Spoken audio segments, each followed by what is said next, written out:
หลังจากซักแล้วทาครีมบำรุงแผ่หลังกันซักตัวนี้เด้อบ ำรุงตัวนี้มันจะตกเก็ดบางตกเก็ดบาง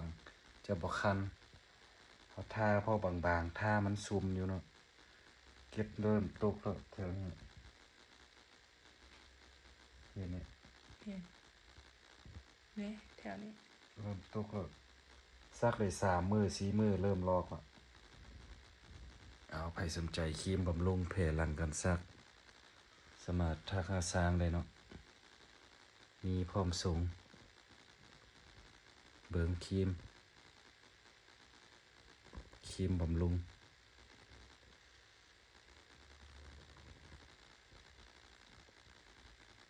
ถ่ายเบิ่งจับจนประมาณนี้นี่คือนี่จะรอก่อนแค่ไหนจะรอก่อน แม่นล็อกเลย